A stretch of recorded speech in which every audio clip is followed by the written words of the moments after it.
Cricket லவரா பார்க்கும்போது இந்தியாவோட பல தோல்விகளை பார்த்த ஆடியன்ஸுக்கு இது வந்து ஒரு ஃப்ரெஷ் எனர்ஜி மாதிரி இருக்கு. ஸோ நான் எக்ஸ்பெக்ட் பண்ணது தான், டு பி ஹானஸ்ட். இந்த வந்து என்ன சொல்றது, இந்த ஒரு லோ ஸ்கோரிங் மேட்சா, provided England bats first. India first batting பண்ணியிருந்தா கண்டிப்பா இதுக்கான கிரெடிட்டை கௌதம் கம்பீர் கொடுத்தா வந்து இல்ல ஒருத்தருக்கு மேடம் லக்ஷ்மன் உள்ள ஒரு வண்ண குழந்தரமா பேசுவாங்க. பட் இது வந்து கௌதம் கம்பீர் கொடுக்க வேண்டிய ஒரு கிரெடிட் தான். ஏன்னா டீமை ரொம்ப நல்லா ஃபார்ம் பண்ணாரு. வருண் சக்கரவர்த்தி டெஃபினெட்லி டிசர்வ்ஸ் a spot. அவர் வந்து பாத்தீங்கன்னா is a wonderful mystery spinner. நேத்து பாருங்க ராங்ல போட்டு ரெண்டு விக்கெட் எடுத்தார் சமயா. So he is the cause and he got the man of the match, deserving. அந்த பிரஷரை ஒழுங்கா ஹேண்டில் பண்ணார் அபிஷேக் சர்மாங்கிறதுக்கு ஐ அப்சல்யூட்லி அப்ரிஷியேட். ஏன்னா எல்லா பக்கமும் அடிச்சார். the shots were proper, the shots were timing. Chidambaram ஸ்டேடியம்ல மேட்ச் நடக்கும்போது 25th இந்த பிளேயிங் லெவன்ல எல்லாருமே இருப்பாங்களா? நான் இருக்கணும்னு ஆசைப்படுறேன். Chennai pitch supports fast bowling to some extent.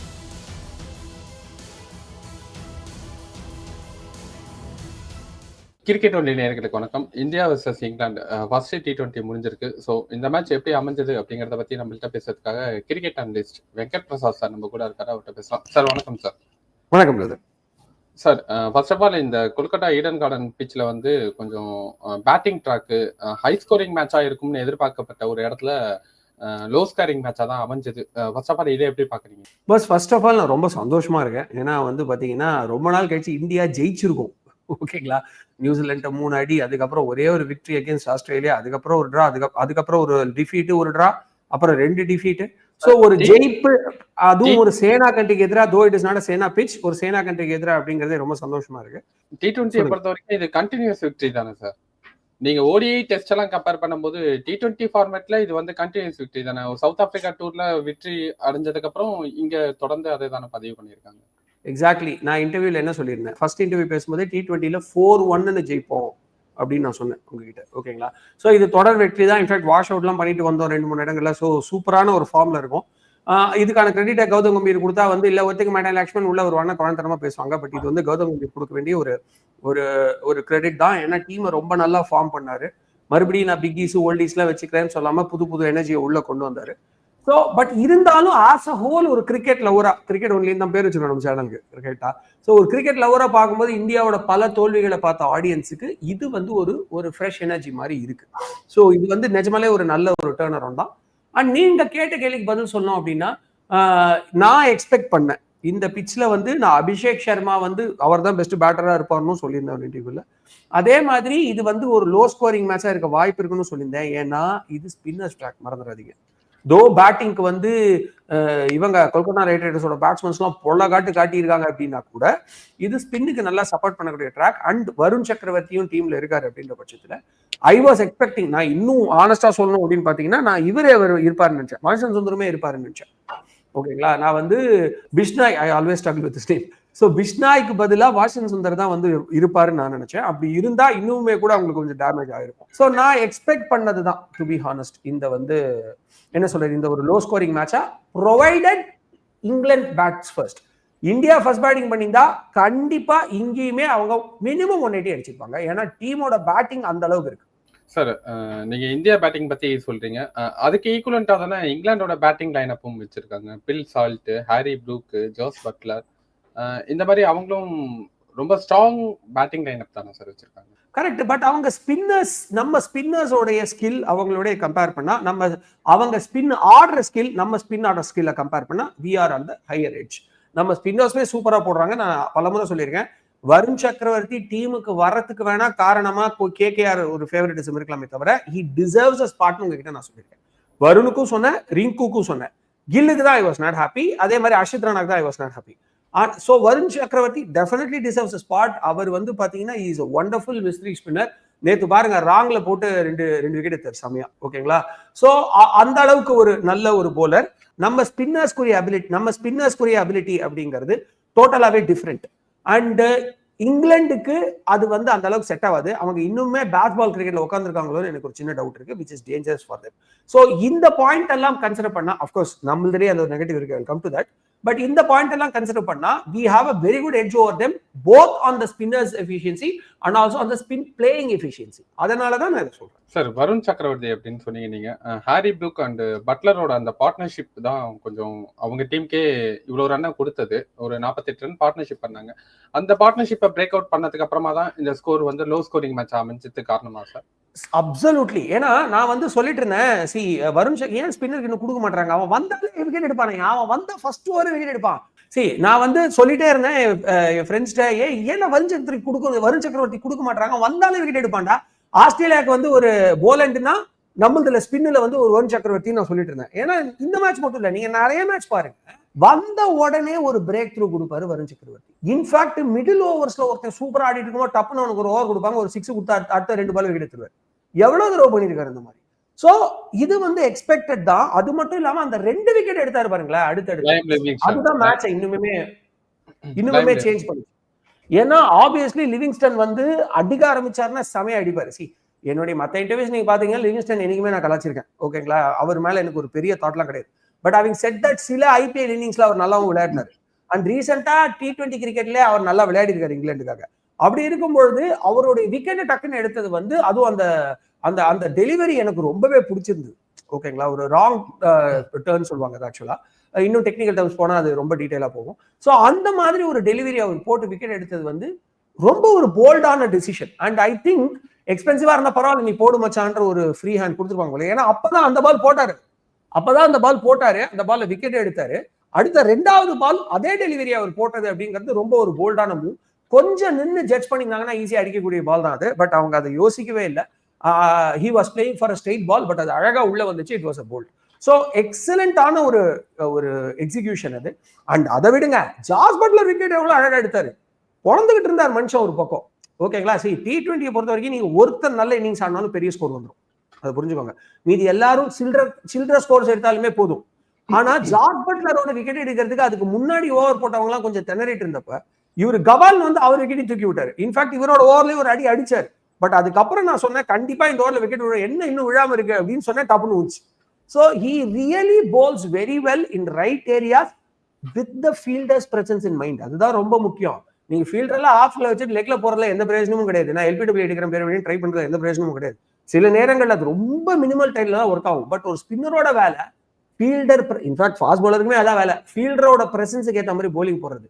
ஃபீல்டரோட presence, பேட்ஸ்மேனோட intend ரெண்டுத்தையும் வச்சு அவர் பண்ற கேம்பிளிங் வந்து எக்ஸலண்டா இருக்கு. So he is the cause and he got the man of the match, deserving. அர்ஷ்தீப்பை பொறுத்த வரைக்கும் அவர் வந்து Bill Salt and Ben Duckett விக்கெட்டை எடுத்து கொடுத்தாரு. அதனால அந்த மேட்ச் வந்து சேஞ்ச் ஆகிறதுக்கான பாசிபிலிட்டிஸ் அமைஞ்சதா? டெஃபினட்டா. நான் வந்து இந்த விக்டரிக்கு ஒரு முக்கிய காரணம்னு நான் வந்து வருண் சக்கரவர்த்தியை சொல்வேனே தவிர அவர் மட்டும்தான் காரணம்னு நான் வந்து சொல்லவே மாட்டேன். ஏன்னா ஃபர்ஸ்ட் ஒரு பிரேக் த்ரூ கொடுக்கறது சாதாரண விஷயம் இல்லை. அண்ட் ஹர்ஷ்தீப் சிங்கை பத்தி உங்களுக்கு ஞாபகம் இருக்கு, நான் 50 ஓவர்ஸ் டீம்ல அவர் இருக்கிறதுக்கான காரணமே நான் வந்து ஷமியை விட ஒரு எக்ஸ்ட்ரா அட்வான்டேஜ் அவர் கொடுத்தேன், ஓகேங்களா. சோ பும்ரா இன்ஜூர் ஆனாருன்னா ஷமி அண்ட் ஹர்ஷதீப், பும்ரா இன்ஜூர் ஆகல அப்படின்னா பும்ரா இன்ஜூர் ஆனா ஷமி அண்ட் ஹர்ஷதீப், பும்ரா ஃபிட்டா இருக்கிற பட்சத்துல பும்ரா அண்ட் ஹர்ஷதீப் நான் சொன்னேன். இன்ஃபேக்ட் நான் ஷமியோட பயங்கரமான ஃபேன், உங்களுக்கு தெரியும். இருந்தாலும் நான் அதை சொன்னேன். ஏன்னா அவருடைய அந்த டெக்குக்கு போடுறதும் சரி, அவர் கொடுக்குற அந்த பேஸும் சரி, சில நேரங்கள் அவுட் சைட் ஆஃப் பால் போடுறதும் சரி எக்ஸலண்டா போடுறாரு. And he is not afraid of bowling to stumps. அதுதான் பியூட்டி. நீங்க அவங்க இங்கிலாண்டோட அந்த ஒரு போலிங்ல பாருங்க, சஞ்சு சாம்சன் வந்து செம அடி, செகண்ட் ஒரு அடிக்க ஆரம்பிச்சவனையும் போலர் லிட்டரலா பயன்ட்டாரு. அவர் வந்து அதுக்கப்புறம் ரொம்ப நேரம் கழிச்சு ஓவர் வந்து அபிஷேக் சர்மாக்கு போட வரும்போது கூட ஸ்டம்ப்ஸுக்கே போடல, அதுவும் எல்லாம் ஷார்ட் பாலா போட்டாரு. அதுக்கு காரணம் அவருக்கு தெரியாம இல்ல, உண்மையிலே ஒரு பேனிக் ஆயிடுச்சு. பட் ஹர்ஷதீப்க்கு அந்த பேனிக் ஆரம்பத்துல இருந்தே கம்மி. ஒரே ஒரு மேட்ச் மட்டும் தான் அவருக்கு அந்த பேனிக் இருந்துச்சு. அது 2022 T20 வேர்ல்டு கப்ல ஒரு கேட்ச் ஒன்று விட்டார் பாத்தீங்களா, அப்ப மட்டும்தான். ஆனா அதுக்கப்புறம் யூஸ்வலாவே 19th ஓவர் வந்து புவனேஸ்வர் குமார் இருக்கும்போதே இவர் கொடுப்பாங்க. ஏன்னா புவனேஸ்வர் குமார் டீம் விட்டு போனதுக்கு முக்கியமான ரீசனே அந்த 19th ஓவர், அந்த லாஸ்ட் ஃபியூ ஓவர்ஸ் அவர் போட முடியாதுதான். அதுக்காக அவருக்கு அட்வான்டேஜ் இல்லைன்னு நான் சொல்ல, அது வேற டாபிக் டோட்டலா. Is excellent bowler, that too in SENA conditions. But again coming back to Harshdeep, அவர் வந்து போல்டா அந்த பால் போடக்கூடியவர். அண்ட் ஒரு லெஃப்ட் ஆர்மருக்கு என்னைக்குமே அந்த ஒரு அட்வான்டேஜ் உண்டு. ஸோ ஃபர்ஸ்ட் ஓவரே பிரேக் த்ரூ கொடுத்தது தான் இந்த மேட்சை மாத்திச்சு. அப்ப இது லோ ஸ்கோரிங் மேட்சா கொண்டு போக முடியும்னு நிறைய பேர் கொஸ்டின் வச்சிருந்தாங்க. டியூ ஃபேக்டர் இருக்கு, நீங்க எதுக்கு போலிங் எடுத்தீங்க அப்படின்லாம் கொஸ்டின் கேட்டுட்டு இருக்கும்போது இனிஷியலா டப்புனு 2 பிரேக் த்ரூ நச்சுன்னு கொடுத்தாரு, மேட்சே மாறி போச்சு. So I really we have to give the credit to him. அதை நான் ஸ்டீலே பண்ணல. பட் வருண் சக்கரவர்த்தியோட இம்பார்ட்டன்ஸ் பத்தி நான் பேசிக்கிட்டு இருந்தேன். But Harshdeep has made is I mean, he has given a reason why should he be considered for limited overs cricket. அதோட இந்தியாவோட பேட்டிங் லைனப் வந்தீங்கன்னா சஞ்சு சாம்சன் அண்ட் அபிஷேக் சர்மா அவர் மேல நிறைய கேள்விகள் இருந்தது. கொஞ்சம் இன்கன்சிஸ்டன்ஸா விளையாடுறாரு அப்படிங்கிற மாதிரி. அதுக்கு இன்னைக்கு சரியான பதில் கொடுத்திருக்காரு அவரு.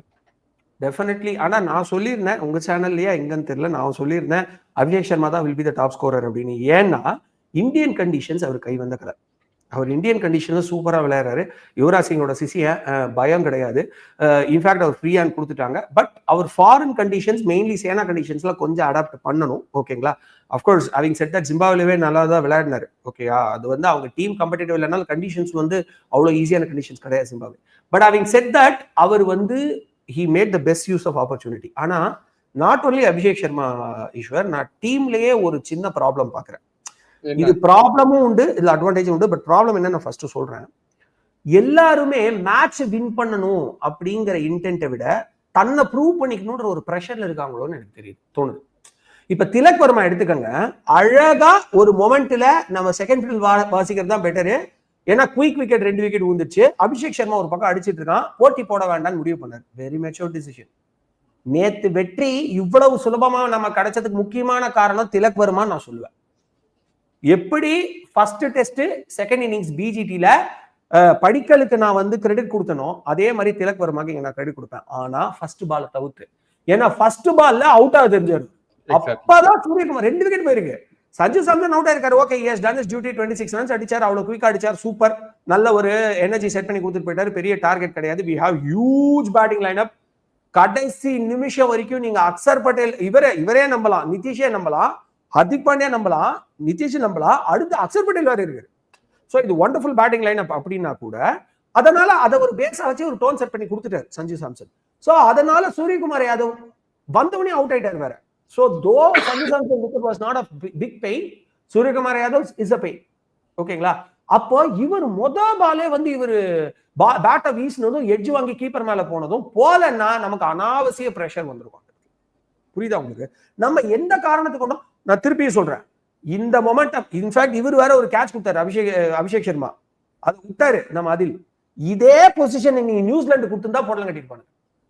ஒரு நூல் கொடுத்தால் போதும் பெட்ஷீட் தைக்கும். பலமுறை சொல்லிட்டேன், இனிமே சொல்ல வேண்டாம்னு பாக்குறேன், சொன்னதான் நடக்குது. சோ இந்த அந்த மொமெண்டம் நீங்க கொடுக்க கூடாது. ஆனா எல்லா பேட்ஸ்மேன் ஏன் திலக் வர்மா பண்ணாருன்னா, நானும் 50 அடிக்கணும், டாப் ஸ்கோர்ல நான் இருக்கணும், பேட்டை ரைஸ் பண்ண. நான் சொல்லுவேன், ரஞ்சில இருந்து உங்களை உள்ள எடுக்கணும்னா நீங்க பேட் ரைஸ் பண்ணணும். 50 அடிக்கணும் இல்ல 100 அடிக்கணும். எப்ப அடிக்கணும்? செலக்டர் வரும்போது. இது நியாயமா வெங்கட்? ஆவரேஜ் பார்க்க வேணாமா நீங்க கேட்கலாம். பட் சிஸ்டம் அப்படிதான் இருக்கு. தோனி ஏன் உள்ள வந்தாரு? செலக்டரோட கால் கிட்டே அடிச்சாரு 3 6. ஓகேங்களா? செலக்டர் மேலே போட்டுருக்கோம், அந்த அளவுக்கு வெறித்தனமா.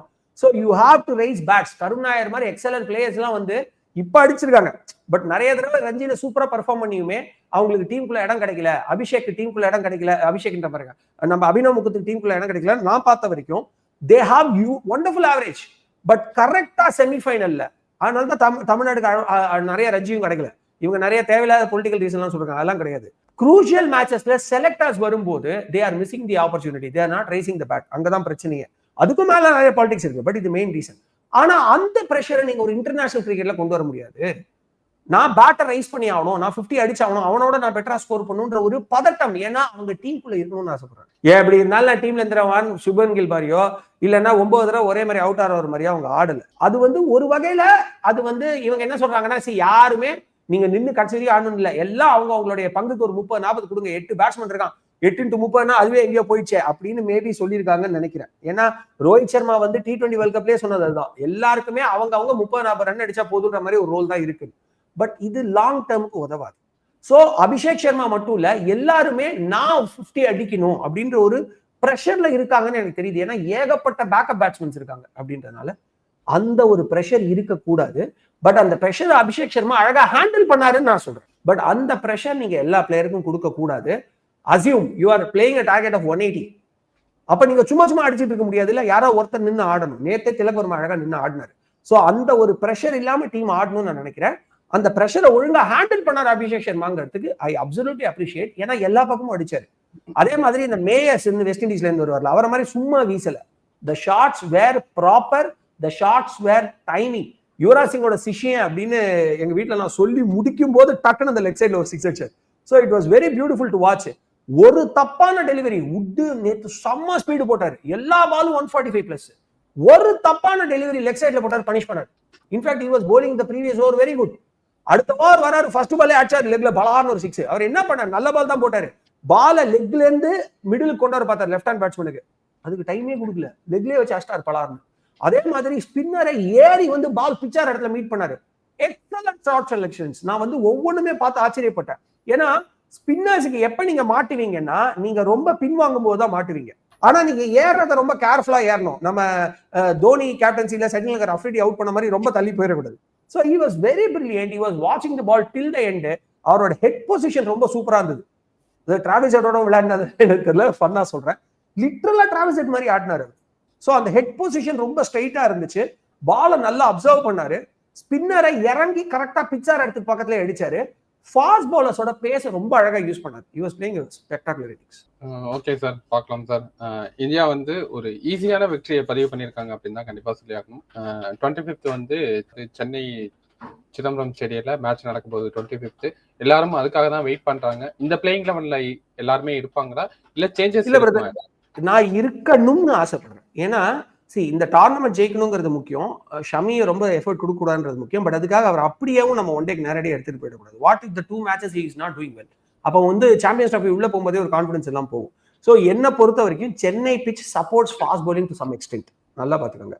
மோர் than Calcutta pitch are more than few other only spinner. For example Lucknow track, இங்கெல்லாம் நீங்க கம்பேர் பண்ணி பார்த்தா சென்னை வந்து பேஸ் bowling ஓரளவுக்கு நல்லா சப்போர்ட் பண்ணும். அதனால நீங்க ஷமியை உள்ள கொண்டு வரணும். In spite of any bowler, Arshdeep நீங்க எப்படி இருந்தாலும் எடுக்க முடியாது. பட் வேற யாராவது, maybe Nitish Kumar is a good player, but still வேற வழி இல்லாம அவர் ஒரு காம்ப்ரமைஸ் பண்ணலாம். அதே மாதிரி அந்த ஸ்பின்னர் வந்து பிஷ்னாய்க்கு பதிலா I think Washington Sundar has to come in side. ஏன்னா அவருக்கு அந்த பிச்சில் இருக்கிற அந்த ஒரு ஆளுமைன்றது சூப்பரான ஒரு ஆளுமை. ஸோ அவர் உள்ள வந்தா மேபி நம்ம நிதிஷ்குமாரை காம்ப்ரமைஸ் பண்றோம் இல்லையா ஷமிக்காக, அப்ப இவர் அதை ஃபில் பண்ணிடுவார் அந்த கேப்பை. ஸோ என்னை பொறுத்த வரைக்கும் நிதிஷ்குமாருக்கு பதிலா ஷமியும், இவருக்கு பதிலா பிஷ்னாய்க்கு பதிலா வாஷிங்டன் சுந்தரம் உள்ள வந்தா டீம் நல்லா இருக்கும்னு நான் நினைக்கிறேன். இந்த டீம் வந்து அதெல்லாம் கிடையாது, we will go with the same 11 அப்படின்னு சொல்ற ரோஹித் சர்மா மாதிரி ஒரு அணி கிடையாது. தே மைட் ட்ரை, நான் நினைக்கிறேன் ட்ரை பண்ணா சூப்பரா இருக்கும். அப்படி ட்ரை பண்ணாங்கன்னா Washington Sundar will be the best bowler of the match. அப்படி அவர் வரல அப்படின்னா ஷமி வந்தாருன்னா Shami will be the best bowler of the மேட்ச்ன்றதை நான் கணிக்கிறேன். அப்படி இல்லைன்னா உட்டுக்கு வாய்ப்பு இருக்கு. ஏன்னா உட்டுக்கு இந்த பிச் நல்லா வரும். ஐ திங்க் இந்த பிச்ல அவர் ஒரு நல்ல bowling IPL சூப்பரா போட்டுருக்காருன்னு நினைக்கிறேன். 4 எடுத்தாரு இங்கதான் நினைக்கிறேன். I have to recollect my memory. And பேட்டிங்ல I see a very good chance வந்து Tilak Varma will play a good knock அப்படின்னு நான் நினைக்கிறேன். நிதிஷ் விளையாடி நிதிஷ்க்கு பேட்டிங் கிடைச்சா he will play a good knock. ஏன்னா Chennai always respects batsmen who watch the ball and play cricketing shots. அதனால this is what my prediction is. Team மாறினா Washington Sundar will be the hero that day. Team மாறாத பட்சத்துல wood can bowl well நான் நினைக்கிறேன். பேட்டிங்ல Tilak Varma will do good score நான் நினைக்கிறேன். Okay sir, பார்க்கலாம் என்ன நடக்க போகுதுங்கிறது தெரியாது. பிளேயிங் லெவல்ல சேஞ்சஸ் இருக்குமா இல்ல இதே லெவல்ல போறாங்களான்னு வெயிட் பண்ணி பார்க்கலாம். இந்தியா ஜெயிச்சிருன்றது உறுதி. இந்தியா ஜெயிச்சிருன்றது உறுதி. ஓகே சார், பார்க்கலாம் சார். அவங்களும் ஒரு தோல்வியை அடைஞ்சிருக்காங்க. ஸோ ஒரு வெற்றிக்காக தான் அவங்களும் ஏங்கிட்டு இருப்பாங்க. வெயிட் பண்ணி பார்க்கலாம் சார். இவ்வளவு நேரம் உங்க கருத்துக்களை பகிர்ந்துக்கிறதுக்கு ரொம்ப நன்றி. நன்றி.